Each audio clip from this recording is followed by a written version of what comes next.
Hali gani mwanafamilia wa channel tupendwa hii hapa hii ya Kileo Media.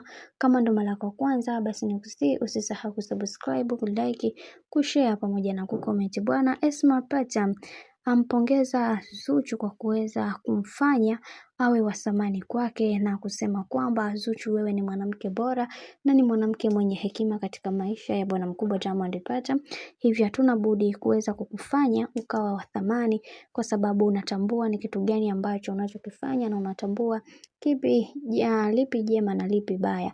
Ila yote ya yote, wewe umekuwa moja kati ya mtu ambaye mwenye heshima katika hii dunia, na wengi wao walitamani kuweza kuona ukipitia changamoto nyingi sana katika maisha yako, lakini umekuwa mtu ambaye unasimama imara kuweza kuhakikisha kila kitu kinakaa katika usawa uliostahili. Licha ya kelele, lawama nyingi kuweza kutokea katika maisha yako, lakini bado uliweza kusimama imara kuweza kuwafanya watu wengine wawe wa thamani. Ila kwa hiki ambacho kinachoendelea, Mungu ataendelea kukupigania na kukusimamia katika kila hatua yako, kwa sababu kila mtu anatamani kuweza kuona kila kitu kikitokea katika maisha yako kina sababu, ila tunaamini haya yote husababishwa na mengi ambayo yaliyoweza kukutokea huko mwishoni, na tunaamini Mungu atasimama upande wako. Sasa hayo ndo maneno ya dada yetu Esma kwa Zuchu, na kumwambia kwamba atakuwa sawa, awe tu mvumilivu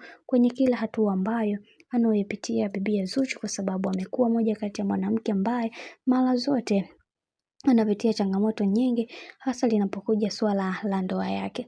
Bwana, mambo ndo kama hivyo, na Esma na yeye ameweza kusimama upande wa Zuchu kuweza kuhakikisha kila kitu kinakwenda kuwa sawa, kwa sababu kuna mambo mengi yamekuwa yakitokea katika maisha, ili mradi bwana bibi Zuchu aendelee kuwa moja kati ya mtu ambaye mwenye thamani na mwenye utulivu katika maisha yake yote binafsi, kwa sababu amekuwa akipitia changamoto nyingi sana katika maisha. Hivyo atapambana kuweza kuhakikisha kila kitu kinakwenda kuwa sawa katika kila hatua ya maisha ambayo anayoyapitia.